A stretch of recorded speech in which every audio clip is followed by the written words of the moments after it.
Greetings and thanks for joining me. Let's talk rim to rim.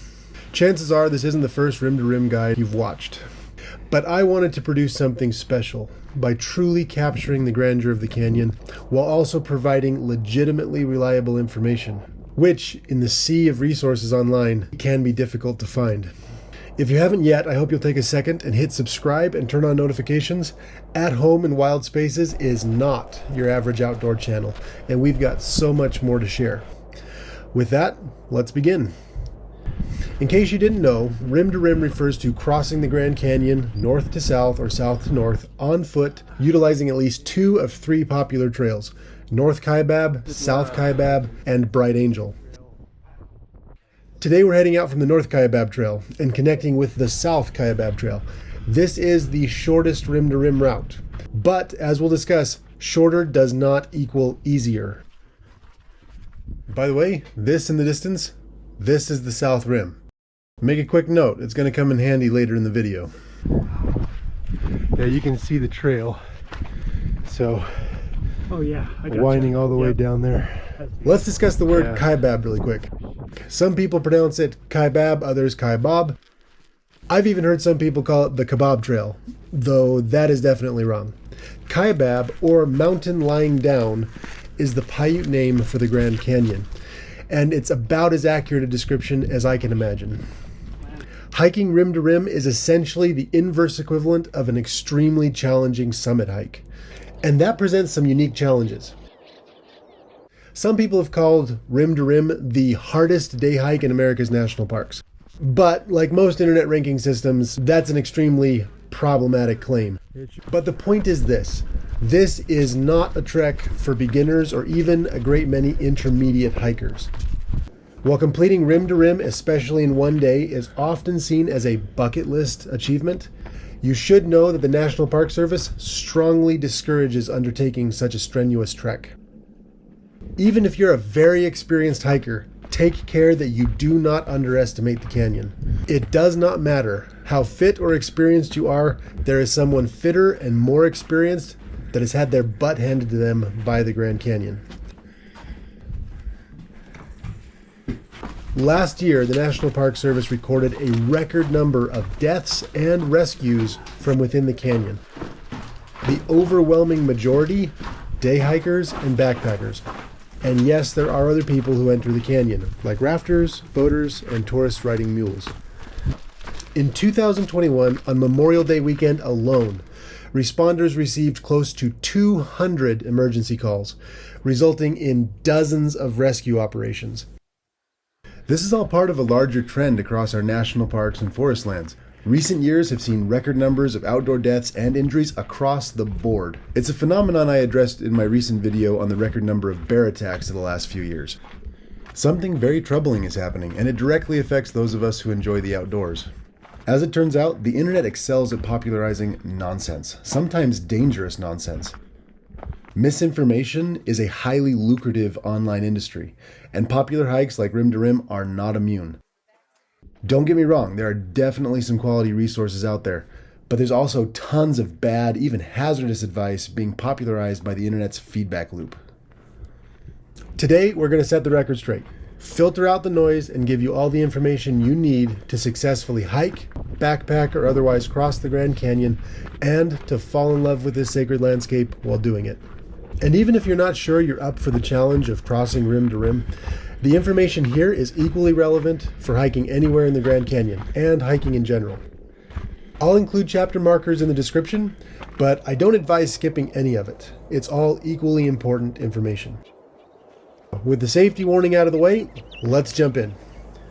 So, just how hard is it to hike rim to rim? Ask anyone from the National Park Service to bloggers and guidebooks, and they'll tell you that hiking rim to rim is an approximately 21 to 24 mile journey, dropping one vertical mile to the canyon floor, followed by a corresponding climb to the opposing rim. While technically correct, it's really more accurate to say that crossing rim to rim is the final stretch of a much longer journey. And that means we need to do a quick rewind. Before ever stepping foot on the Kaibab Trail, my rim to rim journey began here. And here. It continued here and here I wanted to show you these clips for a few reasons. First, to hopefully get you excited about the adventures you can have prior to Rim to Rim, and to give you a taste of what's to come here on my YouTube channel. But most importantly, I wanted to illustrate that preparing properly is going to require some serious time on your feet. Now, I am not the paradigm of physical fitness. Never have been and never will be. And chances are, if I can do it, then you can do it too. You don't have to be an ultra runner or an Olympian to both complete and enjoy this journey. However, even if you're already in good shape, training is going to be critical. The first mistake people make when training for an endurance hike like Rim to Rim is focusing too much on mileage. While training for distance is definitely important, if you're an avid hiker, you know that trail miles are not all created equal. Terrain, climate, length of time on your feet, elevation, descent, and ascent are all more important metrics to train for. To give you a basic template, here is my 6-week training schedule prior to Rim. Now keep in mind, I am an avid hiker, and your training needs and circumstances may not exactly mirror mine.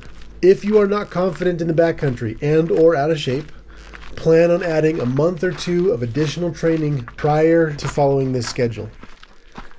Each week included a minimum of 2 to 3 cardio or strength training exercises, ending with a larger strenuous hike, a minimum of 10 to 12 miles and 4,000 feet of ascent and descent, which I normally completed by noon because, well, life stuff. 2 weeks prior to Rim, I tackled my most strenuous training hike. It was a little more than 15 miles long, but climbed and descended 6,000 vertical feet. The week before Rim to Rim, I scaled back. I hiked 8 miles with approximately 2,200 feet of elevation disparity. It's really important to scale back your final week so that you keep your muscles active, but you also give them time to fully recover prior to undertaking a trek like Rim to Rim. I'll also add that all of my training hikes intentionally covered both steeper and more primitive terrain than the 3 Rim to Rim trails, which are all very well maintained. Okay, story time. Last May, while on a 17-mile solo hike along the North Kaibab Trail, I encountered a group of backpackers at approximately 4 miles into the hike and 3,000 feet beneath the North Rim. One member of their party was suffering from severe knee pain and stumbling hazardously along this section of the trail. From appearances, he was the fittest member of the group, and when checking to see if he needed some help, his daughter told me that he was an avid hiker, and that he and she had been training for Rim to Rim for months. Now, I can't say for certain why this individual was struggling so much, whether an old injury, packing too much gear, poor nutrition, or insufficient training were to blame. But his experience serves as a reminder to all who enter the canyon or who attempt this crossing. Don't underestimate this trail, even if you're an experienced hiker. Now, while hiking is by far the best prep for hiking, imagine that, if you live in an area with limited outdoor opportunities, you may not have the luxury of training as thoroughly as I did for elevation, climate, ascent, etc. Even people who live in mountainous areas typically can't go hiking every day. Just do your best to train for elevation, terrain, climate, and distance comparable to Rim conditions, and supplement your training and running days with additional strength and endurance exercises in order to reap some serious benefits on the trail. Of particular value are plyometrics and core exercises. Plyometrics are great for increasing stamina and endurance, both of which are extremely valuable on endurance hikes. But long distance hiking or running can also be very hard on your back. Planks, floor runs, push-ups, and pull-ups can really help you gain the extra core and back strength needed to avoid back pain and injury while on the trail. I also suggest you just get in the habit of stretching regularly, both on and off the trail. With all of this prep work, your muscles are going to need it. Now, some people boast about crossing the canyon solo or unsupported. Only the most competent hikers and runners should attempt crossing Rim to Rim solo. Personally, I do not advise any of you attempt a solo crossing. And that's coming from someone who's done a significant amount of solo hiking in the canyon. Not hiking solo isn't just for safety. Having and answering to a training partner is hugely beneficial.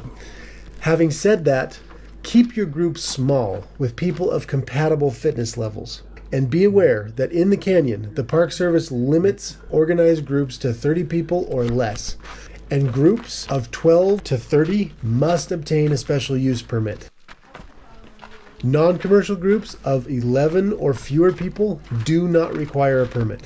But honestly, 11 ought to be more than enough. Now, some people balk at group limitations, and I get it. No one likes being told what they can and can't do, but there are good reasons for these regulations. By descending into the Grand Canyon, you are entering a sensitive, vulnerable, and unique ecosystem, one considered profoundly sacred by numerous local tribes and other visitors. Large and/or unruly groups threaten both the canyon and the wilderness experience. Beyond the regulations, large groups kind of suck for a lot of reasons. In addition to causing undue harm and disruption, the logistics of large group crossings are problematic at best. The more people you have in your group, the greater the disparity in both fitness and preparation levels, and the greater the likelihood someone is going to get injured, lost, or worse. Smaller groups are just better. Now, a month before I shot this footage, a couple friends of mine hiked rim to rim with a larger group. And sure enough, the group eventually split up into smaller groups anyway.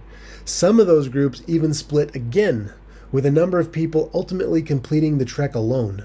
And at least one party member got lost and stranded in the dark with no water and no flashlight. Some completed the hike in approximately 13 hours as planned. Others got stranded in the canyon overnight, and a few labored for 29 hours to complete the trek, more than double the time they had planned. Now, thankfully, everyone made it safely out of the canyon, but the story might have easily been different. There's nothing wrong with making crossing rim to rim a social experience, but for the benefit of everyone, including the canyon, keep your group small, train together whenever possible, and make sure everyone knows the route, has adequate gear, and knows how to respond in an emergency.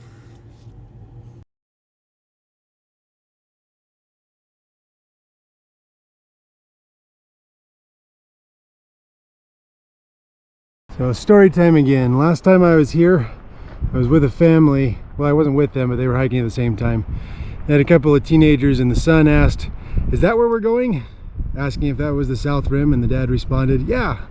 The son said, "Oh, that's not too bad."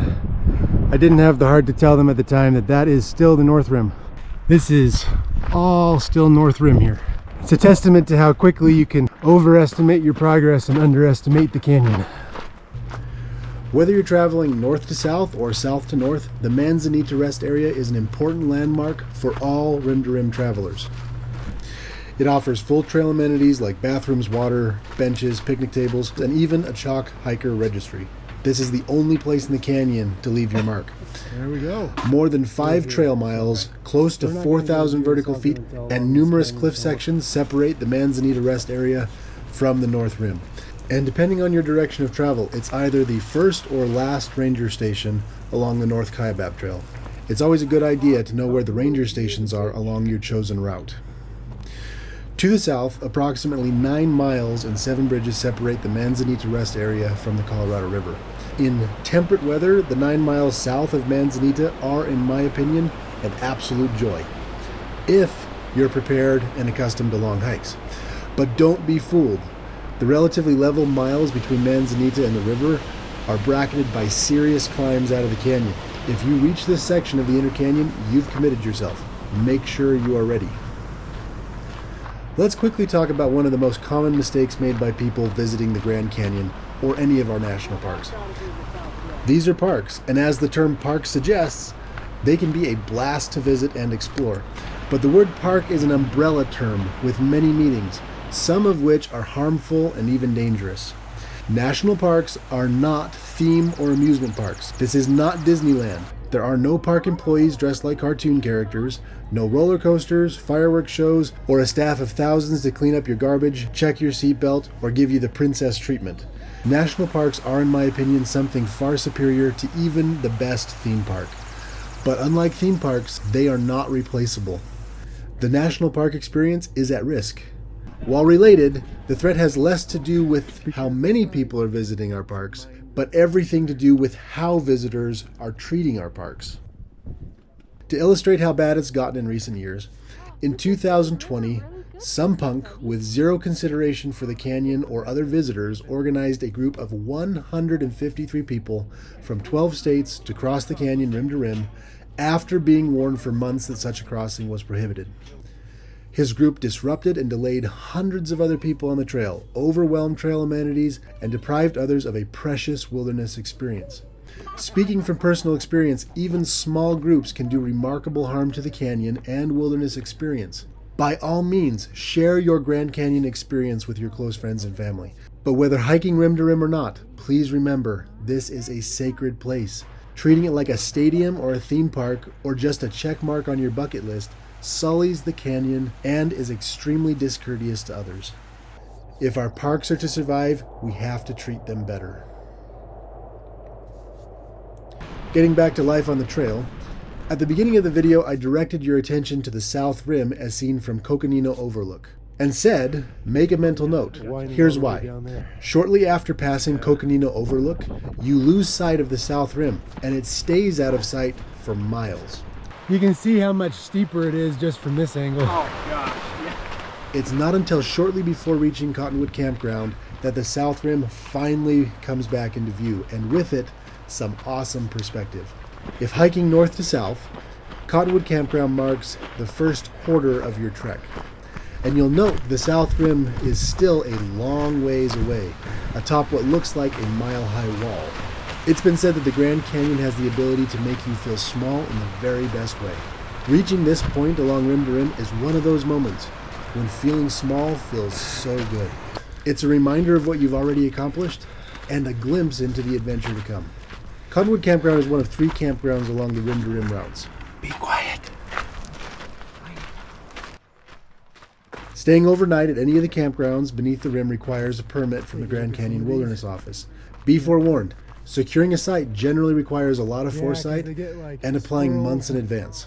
A couple things to remember if you camp beneath the rim. You must pack out all your garbage. Signs are posted in the bathrooms with explicit instructions on what can be discarded in the toilets. Pack absolutely everything else out yourself.